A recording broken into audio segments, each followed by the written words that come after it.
네, 우리 함께 보실 하나님의 말씀은 구약성경 욥기 12장 1절에서 12절까지 말씀입니다. 제가 봉독해 구약성경 772페이지쯤에 있습니다. 제가 봉독해 드리도록 하겠습니다. 욥이 대답하여 가로되 너희만 참으로 사람이로구나. 너희가 죽으면 지혜도 죽겠구나. 나도 너희같이 총명이 있어 너희만 못하지 아니하니 그 같은 일을 누가 알지 못하겠느냐. 하나님께 불러 아뢰어 들으심을 입은 내가 이웃에게 웃음 받는 자가 되었으니 의롭고 순전한 자가 조롱거리가 되었구나. 평안한 자의 마음은 재앙을 멸시하나 재앙이 실족하는 자는 자를 기다리는구나. 강도의 장막은 형통하고 하나님을 진노케 하는 자가 평안하니 하나님이 그 손에 후히 주심이라. 이제 모든 짐승에게 물어보라. 그것들이 내게 가르치리라. 공중의 새에게 물어보라. 그것들이 또한 내게 고하리라. 땅에게 말하라. 내게 가르치라. 바다의 고기도 내게 설명하리라. 이것들 중에 어느 것이 여호와의 손이 이를 행하신 줄을 알지 못하랴. 생물들의 혼과 인생들의 영이 다 그의 손에 있느니라. 입이 식물의 맛을 변별한 같이 귀가 말을 분변치 아니하느냐. 늙은 자에게는 지혜가 있고 장수하는 자에게는 명철이 있느니라. 아멘. 네. 오늘 본문은 욥기를 잡았습니다. 물론 지난번 수요일 날 욥기를 한번 설교를 했었지만 그때는 이제 성도님들이 아무래도 주일보다는 적게 나오시니까 욥기에 대해서 간단하게 한 번 더 다시 한번 설명을 드리면 욥기는 이렇게 좀 설교하기도 조금 힘들고 또 우리가 평상시에 읽기에도 도대체 이 욥기를 통하여서 하나님이 우리들에게 알려주시고자 하시는 뜻이 무엇인가를 잘 찾아내기가 쉽지 않습니다. 그냥 다 좋은 말 같고, 근데 그 좋은 말 같은 그 내용 속에서 나중에 이제 그 욥기가 쭉 진행되는 과정 속에서 38장에서 비로소 물론 앞에 이제 1, 2장에 하나님의 말씀이 나오지만 38장에 비로소 이 욥과 그의 친구들이 서로 좋은 의미에서는 이제 대화겠죠. 그 대화가 끝난 이후에 38장에서나 비로소 하나님이 개입하셔서 친히 그들의 잘못된 점과 올바른 그 신앙의 길 그리고 자신의 모습을 알려주고 계신다라고 하는 사실입니다. 그래서 언뜻 보기에는 우리가 욥과 또 그의 친구들의 서로 주장이나 하는 말들이 틀려 보이지는 않아도 그 내용들을 잘 살펴보면 여전히 우리가 그 인간적인 그 본성과 또 우리의 이성으로서 하나님을 생각하고 있는 경우가 많이 있다라고 하는 사실입니다. 그래서 욥기를 우리가 보면서 중요하게 생각해야 될 것은 무엇이냐면 우리가 하나님 앞에서 그 하나님을 생각하고 그 하나님을 받아들이는 그 부분에 있어서 인간의 이성을 얼마만큼 좀 배제하고 순수하게 하나님의 말씀으로 내 안을 가득 채울 수 있느냐라고 하는 것이 욥기를 보는 데 있어서의 그 중요한 관점이다라고 말할 수 있습니다. 그래서 우리가 다시 보지는 않겠지만 1장, 2장을 통하여서 보건대 하나님께서 친히 욥을 내 앞에서 거룩하고 순전하고 나를 경외하는 자다라고 욥 스스로가 말한 것이 아니라 하나님께서 욥을 그렇게 인정해 주셨습니다. 그래서 그렇게 인정을 받기도 쉽지 않은 그 욥이잖아요. 근데 그 욥이 그렇게 인정을 받았으면 굉장히 우리가 그냥 우리의 생각으로는 하나님이 그를 늘 보호하여 주시고 많은 것을 채워주시고 인도해 주셔야 될 것 같은데 그렇지 않았습니다. 그렇게 말씀하셨던 하나님이 사단에게 욥을 시험할 것을 허락하셨고 또 그 과정 속에서 욥에게 있어서 재산이나 아니면 뭐 그의 아내도 그런 하나님이라면 욕하고 떠나라 이렇게 해버리고 또 자식들도 다 죽게 되고 더 나아가서 욥 스스로의 몸도 욕창이 나서 이렇게 기와장으로 긁어내야만 참을 수 있을 만큼의 어떤 고통이죠. 그러니까 심적인 고통과 육체적인 고통과 그리고 물질적인 고통과 여러 가지 것들이 정말 한꺼번에 닥쳐오는 겁니다. 그래서 예를 들면 그렇게 들 수 있겠죠. 그러니까 막 비는 엄청나게 오고 뭐 외양간에 그 문은 열려 있고 또 방문은 열려 있고 막 비는 새고 그럼 뭐 먼저 하시겠습니까?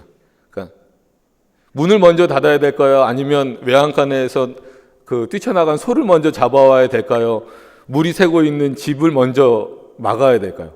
마치 뭘 먼저 해야 될지 모를 상황처럼 지금 욥의 상황이 이렇게 몰려 있다는 거예요. 자식들도 다 죽고 모든 재산도 다 없어지고 심지어 아내도 떠났고 그리고 자신의 몸도 굉장히 이렇게 상하게 되었습니다. 근데 위로를 하러 온 것처럼 보여지는 그 친구들도 결국은 와서는 욥을 비판하고 비난하고 또 그의 죄를 드러내려고 하는 그런 입장입니다. 그러니까 이렇게 지금 나누어져 있는데 욥은 스스로를 어떻게 변론하냐면 하나님이 분명히 나에게 대하여서 뭐라고 말씀하셨냐면 순전하고 거룩하고 나를 경외하는 자다. 즉 하나님을 경외하는 자다라고 말씀하셨다. 그렇기 때문에 그렇게 하나님이 나에게 말씀하셨는데 이런 일들이 나에게 벌어진 것을 이유를 모르겠다라는 것이고 그 친구들의 이름들이 이제 뭐 엘리후도 나오고 엘리바스라는 사람도 나오고 소발도 나오고 이제 빌닷도 나오는데 이런 인물들은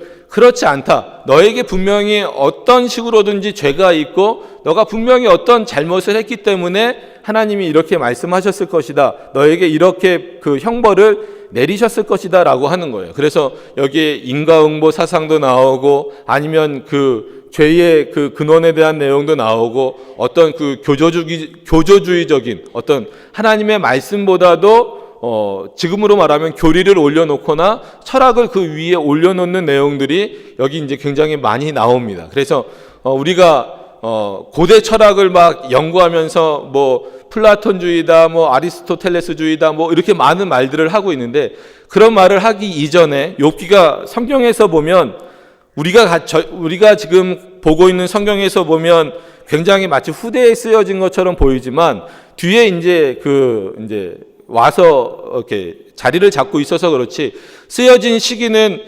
창세기와 출애굽기 그 중간 사이에 쓰여졌다라고 보통 보고 있습니다. 그래서 굉장히 그 초창기에 쓰여졌던 성경이 바로 이 욥기이기 때문에 이미 이 안에 지금 우리가 말하고 있는 일반적인 철학적인 사조들이 전부 다 들어가 있다라고 하는 사실입니다. 그래서 이 내용들을 잘 살펴보시면 보통 이렇게 대화가 있고 이렇게 토론하는 것이 있고 이런 내용들을 넘어서서 이제 나중에는 감정적인 논쟁으로 흘러가게 돼버리는 경우가 많이 있다라고 하는 사실입니다. 그래서 오늘 본문에도 보면 이렇게 나와 있습니다. 욥이 대답하여 가로되 너희만 참으로 사람이로구나. 너희가 죽으면 지혜도 죽겠구나. 이런 표현이 뭐겠습니까? 즉 욥이 이제는 좀 화가 난 거예요. 나를 위로해 주려고 왔으면 정말 내 아픔을 함께 좀 공감해 주고 너가 참 이렇게 힘들고 어렵구나. 하나님이 너에게 다시 회복시켜 주실 거야. 좀 어떤 이런 위로를 기대하고 왔는데 각자 자기가 가지고 있는 사상의 근거에서 막 욥을 비판하다 보니까 욥이 이제 화가 나서 그렇게 표현하는 거예요. 너네만 참 지혜롭구나. 너희가 죽으면 그 지혜도 죽어버리겠구나. 이렇게 표현을 하는 거죠. 그러면서 자기 스스로를 이제 변명을 어떻게 하냐면 4절에 하나님께 불러 아뢰어 들으심을 입은 내가 이웃에게 웃음받는 자가 되었으니 의롭고 순전한 자가 조롱거리가 되었구나. 이것이 무엇입니까? 자기를 표현하고 있는 거예요. 분명히 하나님이 나를 의롭다라고 말씀하셨고 하나님을 경외한다라고 경외하는 자라고 말씀하셨는데 지금 내 상황은 누가 보더라도 조롱할 수밖에 없고 너희들조차 와서도 나를 조롱하고 있구나라고 하는 사실입니다. 여기서 우리가 먼저 한 가지 짚고 넘어가야 될 사실은 무엇이냐면 우리가 하나님을 이해하고 특히나 하나님의 말씀을 보는 데 있어서 물론 어쩔 수 없이 이 시대적 환경과 그리고 나의 상황과 나의 경험과 이런 것들을 동원하여서 해석을 할 수밖에 없는 그런 상황도 분명히 있습니다. 그러나 더 본질적인 것은 무엇이냐면 조금은 내 상황과 내 환경을 떠나서 하나님이 본래 어떤 분이신가 그리고 하나님이 정말 우리들에게 알려주시고자 하시는 뜻이 무엇인가를 깨닫고자 하는 것이 우선적으로 되지 않으면 하나님의 말씀을 내 생각대로 오해하는 경우가 많이 생길 수 있다라고 하는 사실입니다. 그것이 바로 이렇게 좀 어렵게 표현하면 철학적으로 사고하거나 아니면 이성적으로 사고하거나 이렇게 해서 같은 본문을 보더라도 전혀 다른 어떤 그 내용들이 나오게 되는 그런 결과물들을 우리가 많이 보게 됩니다. 그래서 우리 성도님들 중에도 큐티를 많이 하시는데 큐티를 하지 말라고 말씀드리는 것이 아니라 큐티를 하실 때에도 어떤 본문을 이렇게 쭉 보실 때에도 그 본문을 말씀하신 하나님을 먼저 그 본문을 통하여서 우리들에게 말씀하시고자 하시는 하나님의 뜻이 무엇인가를 먼저 살피시는 것이 우선입니다. 그 내용들이 먼저 잘 살펴지고 그런 다음에 내 삶과 내 환경에 잘 적용되어서 내가 바뀌어져야 될 부분, 그리고 내가 돌이켜야 될 부분들은 돌이키고 그렇게 해야 됩니다. 그렇지 않고 그냥 그 본문을 가지고 바로 내 상황에 적용시켜 보면 잘못하면 오해할 수 있습니다. 왜냐하면 오늘 그 설교 제목을 이렇게 잡았습니다. 여호와의 손이 행하신 일. 그래서 제목 자체는 틀리지 않고 좋은 표현입니다. 그리고 좋은 표현이 아니라 당연한 표현이죠. 하나님이 일하시고 계신다. 우리가 하나님께 구하기도 전에 하나님은 이미 우리를 위하여 일하신다라고 하는 사실입니다. 이것은 성경을 통하여서도, 그리고 우리 성도님들이 여러 가지 그 신앙생활의 체험들을 통하여서도 알고 계실 겁니다. 그래서 성경의 예를 들어보면 요셉이 팔려가잖아요. 애굽으로 팔려갔을 때에 마치 혼자 떨어져서 형제들에게 버림받고 팔려간 것처럼 보이지만 나중에 창세기 43장인가 그쯤에 보면 뭐라고 말씀하고 계시냐면 너가 애굽 땅에 먼저 간 것이 아니라 내가 이미 먼저 가 있었다 이거예요. 그러니까 어떻게 보면 은혜죠. 그러니까는 요셉이 생각할 때에는 나 혼자 버림받아서 정말 이 애굽 땅에서 그냥 옥에도 갇히고 굉장히 어렵고 힘든 상황을 겪고 어떻게 보면 내 또 능력과 힘으로 총리의 자리까지 올라간 것처럼 보이지만 하나님은 이미 그보다 먼저 애굽에 가셔서 준비하고 계셨다라고 하는 사실입니다. 이런 내용들을 통해서 보면 하나님이 일하신다라는 것을 우리가 알 수 있습니다. 그래서 창세기 전체 결론을 우리가 50장 가서 보면 그의 역사는 악을 선으로 바꾸시는 역사다라고 하는 사실이에요.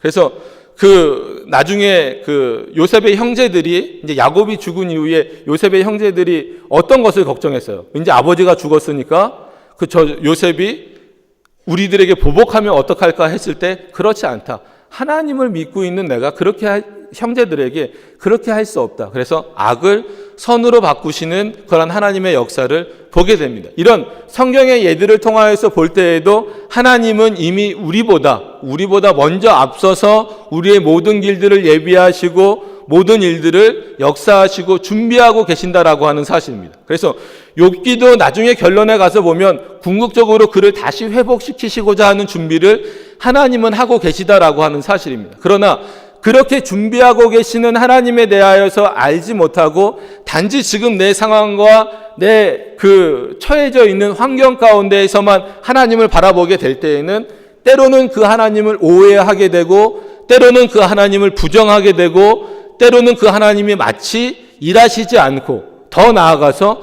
그 하나님이 능력이 없어 보이는 것처럼 보일 때가 많이 있습니다. 그래서 오늘 제목을 설명드리면서 지금 이 얘기를 했는데요. 이 말씀을 드렸는데요. 왜 그러냐면 분명히 이 여호와의 손이 행하신다 라고 하는 것은 틀린 말이 아닙니다. 근데 욥은 지금 이 표현을 어떻게 쓰고 있냐면 잘 한번 보셔야 됩니다. 5절 6절에 보시면 이렇게 나와 있습니다. 오늘 본문 5절 6절에 보시면 평안한 자의 마음은 재앙을 멸시하나 재앙이 실족하는 자를 기다리는구나. 그리고서 6절에 강도의 장막은 형통하고, 지금 욥의 입장에서 이렇게 보여지고 있는 거예요. 벌써 하나님은 원래 이런 분이 아니시잖아요. 근데 욥의 입장에서 볼 때에는 지금 이렇게 보여지고 있는 거예요. 벌써 뭐가 왜곡되고 있는 겁니까? 자기의 상황 속에서 바라보고 있을 때 하나님 자체가 왜곡되고 있어요. 그러니까 잘 보시길 바랍니다. 강도의 장막은 형통하고 하나님을 진노케 하는 자가 평안하니. 전혀 그렇지 않으시죠. 실제로는 하나님이 절대 그러신 분이 아닙니다. 근데 욥이 지금 이렇게 표현하고 있어요. 하나님이 그 손에 후히 주심이니라. 지금 욥이 물론 순간적으로 좀 감정에 복받치고 자기 상황이 너무 이렇게 힘든데 친구들까지 와서 비판하다 보니까 이렇게 보였을 수도 있지만 지금 욥은 어떻게 표현하고 있냐면 하나님에 대해서 정말 오해하고 있습니다. 그죠? 강도의 장막은 형통한다. 눈에 보일 때 그렇다는 거예요. 나는 열심히 하나님을 잘 섬기려고 했고 그 하나님 앞에 순전하려고 했는데 지금 내 상황은 이렇게 아무것도 남지 않고 육체적으로 힘든 상황이 됐는데 주변에 보니까 내 재물을 뺏어간 강도들은 형통하고 있다라는 거죠. 그것은 결국 하나님을 진노케 하는 자들이 하나님의 형벌을 받지 않고 오히려 하나님이 그들에게 무엇인가를 더 주시고 계신 것 아니냐. 그렇기 때문에 지금 이런 상황이 벌어진 것 아니냐라고 지금 욥이 말하고 있는 것입니다. 그러니까 말씀드리고자 하는 것은 무엇이냐면 우리도 때로는 이렇게 오해할 수 있다라고 하는 거예요. 여러분, 이 내용만 보고 욥을 쉽게 우리가 비판할 수는 없습니다. 분명히 하나님이 그를 의로운 자라고 말씀하셨고 하나님을 경외하는 자라고 말씀하셨어요. 그리고 욥기 1장에서도 보면 그가 그의 자녀들을 위하여서도 날마다 제사를 드리고 그렇게 했습니다. 날마다 주님 앞에 나아가고, 그리고 2장에서도 통해서 보면 이런 고난이 다가왔을 때에도 욥이 뭐라고 말하냐면 내가 아무리 이런 고통이 다가와도 입술로 하나님께 범죄치 아니하겠다라고 고백했습니다. 이런 욥의 신앙이에요. 이런 욥의 신앙을 바리새인들의 외식처럼 그렇게 그것은 욥이 외식하는 모습이야 이렇게 말할 수는 없습니다. 분명히 욥이 그 정도의 믿음과 신앙은 가지고 있었습니다. 우리가 지난주에 이제 목사님을 설교를 통하여서 그 믿음의 어떤 5단계, 6단계나 마찬가지죠. 나중에 이제 스페셜한 어떤 단계까지 말씀하셨으니까 그래서 욥은 굉장히 어떤 그런 차원에서 볼 때는 굉장히 좀 수준 높은 믿음을 가지고 있었던 것은 확실하다라고 우리가 볼 수 있습니다. 그러나 아무리 그런 욥이라 할지라도 이런 상황에 처하게 될 때는 인간의 연약함이 나타날 수밖에 없다라고 합니다. 여러분, 우리가 그것을 기억을 하셔야 돼요. 우리 성도님들도, 우리 평강교회 성도님들도 말씀으로 잘 훈련되셨다는 것은 부정할 수가 없습니다. 그죠? 제가 초등부를 담당하고 있는데 오늘 그 교사 기도회 때 이성훈 전사님의 말을 인용하면, 그죠? 이제 출처를 정확하게 밝혀야 됩니다. 예, 말을 인용하면, 제 말이 아니라 말을 인용하면 중등부 애들이 떠들다가도 뭘 물어보면 답을 한대요. 답을 못해야 혼을 낼 거 아닙니까? 그죠? 근데 답을 한대요. 그게 뭐냐면 그 정도로 이제 잘 배워왔기 때문에 어느 정도 지식들은 다 쌓여져 있어요. 그러니까 성도님들은 우리 초등부나 중등부만 해도 그런데 성도님들은 더 그러시겠죠. 더 풍성한 지식들을 많이 가지고 계실 겁니다. 그래서 욥이나 이런 친구들도 마찬가지예요. 그런 지식들은 많이 쌓여져 있어요. 그러나 정작 그런 지식과 상관없이 내 생활과 환경이 내 뜻대로, 그리고 내가 생각하는 대로, 내가 그려놓은 꿈과 내가 그려놓은, 내 머릿속에 그려놓은, 그리고 집어넣었다 그래서 죄송합니다. 이렇게 새겨놓은 하나님에 대한 지식, 그리고 하나님에 대한 그 내용과 전혀 다르게 내 삶의 방향이 흘러갈 때에 우리는 어떻게 될 수 있냐면 우리의 믿음이 순간적으로 이렇게 마치 하나님을 오해하는 수준으로 떨어질 수 있다라고 하는 사실입니다. 그래서 우리가 욥기를 보면서 살펴보아야 되는 내용들은 그냥 읽을 때에는 다 맞는 내용 같아요. 그러나 잘 살펴보시면 그들이 그의 상황 속에서 어떻게 하나님에 대해서 반응하고 있는 것. 그렇죠. 우리가 늘 항상 기쁘고 즐거울 때는 하나님을 찬양하는 게 기쁘죠. 주님 앞에 나오는 게 즐거울 수밖에 없습니다. 그러나 때로는 힘들고, 몸이 힘들거나 아니면 학생들이 있으니까 공부가 잘 안 되거나 시험을 망쳤거나 또 아니면 직장에서 무슨 문제가 있거나 사업에서 무슨 문제가 있을 때에는 좀 이렇게 주님 앞에 나오는 것이 좀 이렇게 좀 싫어질 때도, 솔직히 말해서 싫어질 때도 있습니다. 그리고 하나님이 왜 이렇게 하실까라고, 내가 무엇을 잘못했을까? 그래서 마치 화살을 자기에게 돌리는 것 같으면서도 하나님께 원인을 돌리려고 하는 경우가 많이 있다라고 하는 사실이에요. 그래서 우리 학생들도 그럴 것 같아요. 시험 때 되면은 잘 안 나오는 경우도 있습니다. 그리고 시험 끝나서 성적 안 나오면 본인이 공부 안 한 건데 하나님이 왜 이런 성적을 나에게 주셨을까요? 막 이렇게 생각하는 경우도 많이 있습니다. 그래서 저도 그 지난주에 페이스북에 내 한계를 느낍니다. 이렇게 하고 글을 올린 게 있어요. 왜냐하면 저도 이제 논문을 쓰려다 보면 논문 자격 시험이 있어요. 근데 뭐뭐 보냐면요. 영어는 당연히 기본적으로 보고요. 그 다음에 이제 전공 종합인데 저는 이제 조직신학을 했으니까 조직신학 내용을 보겠죠. 그 다음에 성경 언어들을 봅니다. 히브리어, 헬라어, 그 다음에 또 조직신학이다 보니까 당연히 제2외국어를 해야 돼요. 그래서 독일어, 라틴어 이걸 다 봐야 됩니다. 그 다음에 이제 논문이라 그래서 소논문을 다 해야 돼요. 그러니까는 이거를 다 통과해야 진짜 논문을 박사 논문을 쓸 수 있어요. 근데 시험을 봤는데 왜 제가 제 한계를 느낍니다 하고 썼을까요? 붙었을까요? 떨어졌을까요?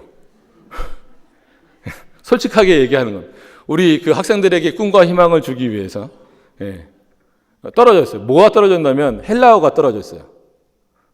나름대로 그래도 좀 자신 있다라고 생각했던 헬라어가 떨어졌어요. 왜냐하면 조금 몸이 제가 안 좋아서 한 3년 동안 공부를 쉬었다가 시험을 봤기 때문에 독일어가 떨어질 줄 알았는데 독일어는 상당히 좀 쉽게 나왔고 핑계예요. 이런 게 핑계입니다. 독일어는 상당히 쉽게 나왔습니다. 근데 헬라어는 제가 보기에 되게 어렵게 나왔어요. 그러니까 이게 핑계예요. 제가 공부를 안 한 거거든요. 그러니까 사람은 늘 그렇다라는 거예요. 그래서 벌써 제 계획과 틀려지는 거예요. 올해는 이것도 다 시험도 다 보고 이제 논문을 좀 완성해야 되겠다 했는데 한 과목이라도 떨어지면 이번 학기엔 못 씁니다. 다음 학기로 넘어가야 돼요. 그럼 벌써 계획이 틀어지잖아요. 그럼 벌써 저도 그럼 하나님 어떡합니까? 도대체 올 한 해 논문을 쓰려고 계획을 하고 그렇게 제가 열심히 기도했는데 이거 떨어졌는데 이거 어떡합니까? 그렇게 돼요. 그래서 마치 나에게 화살을 돌리는 것처럼 하면서 누구를 원망하는 모습이 나옵니까? 하나님을 원망하는 모습이 나와요. 우리 성도님들은 그렇게 되시지 않도록, 우리 학생들은 그렇게 되시지 않도록 하셔야 된다라고 하는 사실입니다. 그래서 하나님에 대한 지식들을 단순히 머릿속에만 넣어놓고 있는 것이 아니라 언제나라고 하는 것은 우리가 기쁠 때나 아니면 우리가 슬플 때나 아니면 우리 환경이 좋을 때나 아니면 좀 우리 환경이 좋지 않을 때나 언제나 그 하나님에 대한 지식들이 변함없이 나에게 때로는 힘이 되고 위로가 될 수 있고 때로는 징계하는 채찍도 되어질 수 있어야 된다는 사실입니다. 오늘 말씀처럼 그렇게 하나님을 순전히 경외하였던 욥도 그 친구들의 그 변론 때문에 자신의 감정이 앞서 나가서 하나님을 이렇게 왜곡해서는 안 된다라고 하는 것입니다. 물론 전체적인 의미에서 볼 때는 맞는 의미라고 볼 수도 있죠. 왜냐하면 이 모든 세상이 하나님의 뜻에 의해서 움직이고 하나님의 손에 의해서 움직인다라는 사실은 부정할 수 없습니다. 즉 우리 믿는 자들에게만, 즉 구원받은 우리들에게만 하나님이 역사하시는 것이 아니라 저 바깥에서 하나님을 모르고 있는 자들, 그죠? 오늘 날씨 좋죠, 그죠? 어디 놀러 가고 싶으시죠? 웃으시는 분들과 표정 관리를 하시는 분들이 계신데, 학생부도 야외 예배 가고 싶죠? 대답을 안 하네요. 이럴 때 대답을 한번 하면 걸려드는 건데. 그죠? 저 바깥에서 있는 사람들도 여전히 누구 손에 있는 건 맞아요. 여호와의 손에 있는 건 맞아요. 그가 구원받건 구원받지 않건 그것과 상관없이 이 모든 세상이 여호와의 손에 있는 건 맞습니다. 그렇죠? 여호와의 통치 가운데 있는 건 맞습니다. 그럼에도 불구하고 무엇이 문제냐면 저렇게 하나님을 믿지 않고 있는 사람들이 잘 되는 것에 있어서 상대적으로 박탈감을 느끼시지 말라는 차원이에요. 우리 학생들도 마찬가지로 지금 이 시간에 공부 열심히 하고 있는 학생들이 나보다 성적이 잘 나왔다고 해서 박탈감을 느끼지 말라는 겁니다. 하나님이 나는 왜 도와주시지 않을까라고 생각하지 말라는 얘기입니다. 궁극적으로 하나님이 우리들에게 주시고자 하는 것, 그리고 궁극적으로 하나님이 우리의 삶을 통하여서 바꿔주시고자 하시는 것이 무엇인가를 먼저 깨달아야 한다는 사실이고, 하나님이 우리를 택하여 주시고 불러주신 이유와 목적이 무엇인가를 먼저 알아야 된다라고 하는 사실입니다. 하나님이 우리를 택하여 주신 이유가 무엇입니까? 우리에게 영원한 생명을 주시기 위하여서. 거기서만 끝나면 안 되죠. 영원한 생명을 얻은 자가 이 땅에서도 그 생명을 유지하며 그 생명을 주신 하나님을 의지하며 바라보며 살라고 우리를 불러주셨다라고 하는 것입니다. 그렇기 때문에 그 삶 속에서 때로는 어려울 때도 있어요. 여러분, 우리가 시편 23편 보면 그냥 쉽게 넘어가는 표현이지만 사방의 음침한 골짜기로 간다. 여러분, 그게 시적인 표현이어서 그렇지 여러분들이 실제로 그렇게 한번 그 길로 간다라고 생각해 보시면 거기서도 하나님을 찬양하실 수 있겠습니까? 바울도 옥에 갇혔었잖아요. 그죠? 죄송합니다. 이성훈 연사님 얘기를 오늘 계속해서 그 영등포 구치소에 계셨어요. 여기까지만 하면 마치 범죄자 같잖아요. 그래서 말을 잘해야 됩니다. 군대 생활을 거기서 하신 거예요. 네. 군대 생활을 거기서 하신 거예요. 그러니까는 거기서 보면은 요즘에 교도소들은 그나마 좀 좋대요. 근데 바울이 갇혀있던 교도소겠죠. 옥이라고 표현되는 곳은 그런 곳이 아니잖아요. 굴속 같은데요. 정말 어둡고 좁고 아주 근데 거기서 쓴 그 바울의 표현이 무엇입니까? 항상 기뻐하라. 쉬지 말고 기도하라. 제가 다 말해야 됩니까? 범사에 감사하라. 여러분, 이건 단순히 바울이 지식적으로 알고 있기 때문에 그 표현을 지금 쓰고 있는 게 아닙니다. 언제나 내가 지금 즉 예수 그리스도를 전하다가 이렇게 옥에 갇혔는데 뭐가 기쁘겠어요? 솔직한 얘기로. 그러나 바울은 그럼에도 불구하고 내가 지금 내 몸은 여기 있어도 그리스도로 인하여서 진리의 자유함을 누리고 있기 때문에 내가 어디 있든지 나는 상관없다. 그렇기 때문에 나는 항상 기쁘고 그 기쁨을 주시는 하나님 앞에 기도하고 어디 있든지 간에 그 하나님 앞에 감사한다. 왜? 내 몸이 여기 있는 것과는 상관없이 내 마음이 누구를 향하여 있기 때문에, 누구로 인하여 기뻐하고 있기 때문에, 그 예수 그리스도로 인하여 기뻐하고 있기 때문에. 그러면 그 바울과 이 욥을 비교해 볼 때의 차이점은 무엇입니까?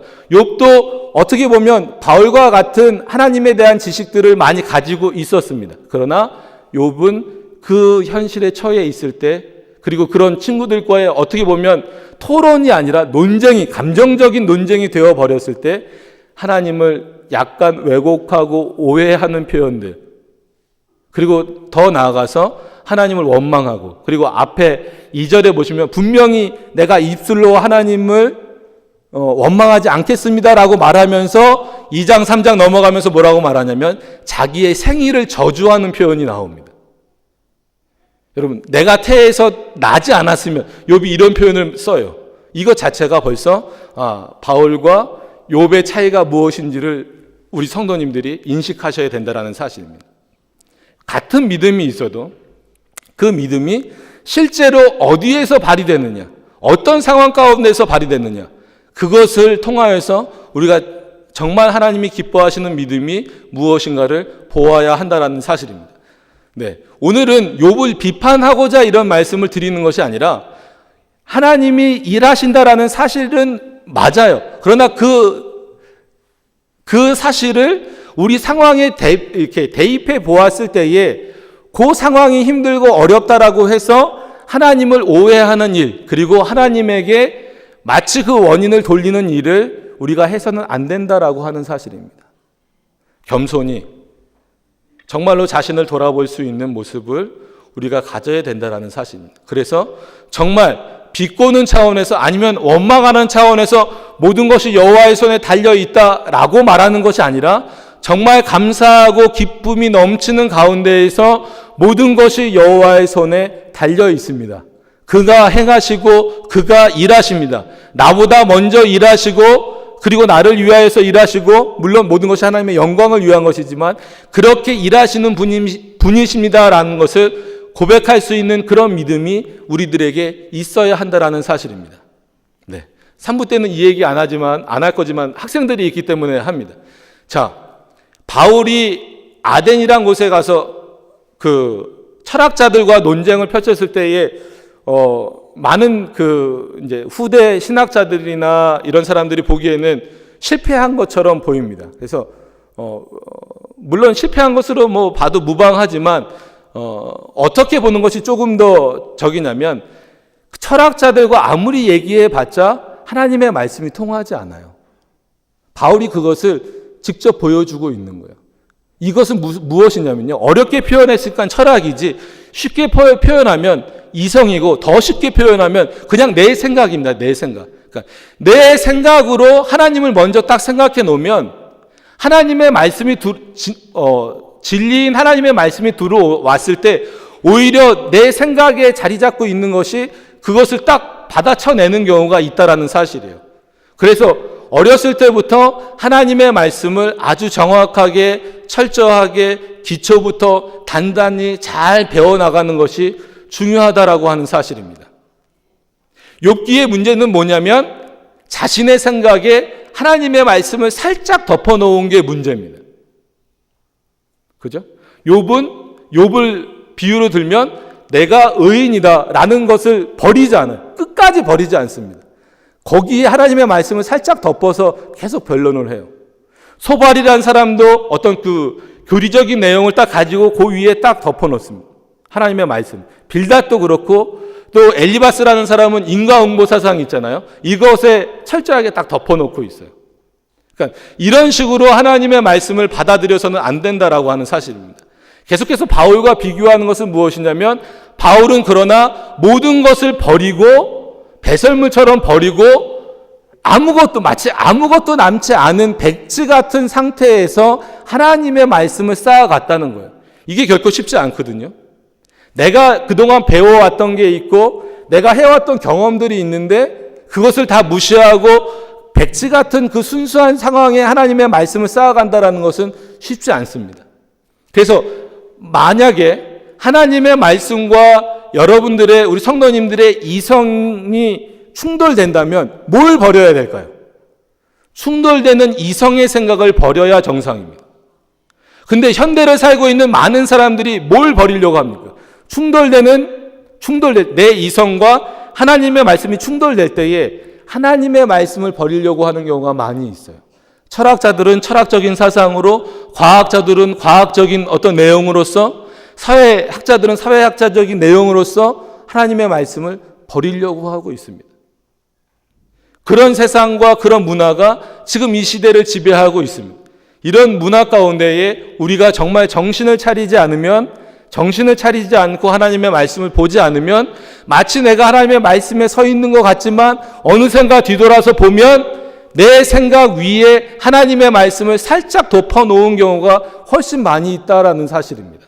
그럴 때일수록 더 조심하셔서 내 생각을 버리고 하나님의 말씀이 내 생각의 기초가 되어질 수 있도록 그렇게 살아가실 수 있는 우리 성도님들과 또한 우리 학생들이 될 수 있기를 바랍니다.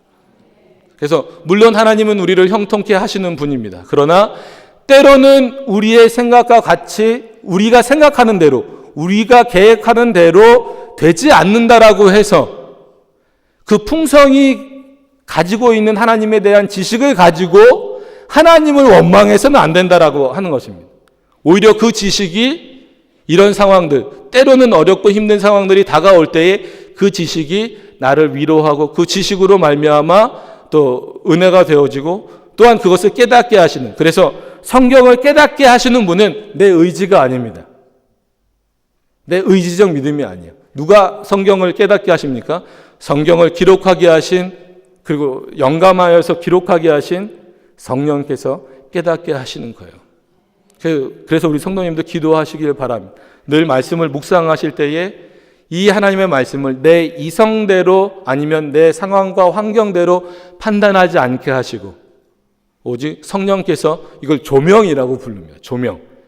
어두움을 밝히신다라는 그런 의미가 있어요. 그죠?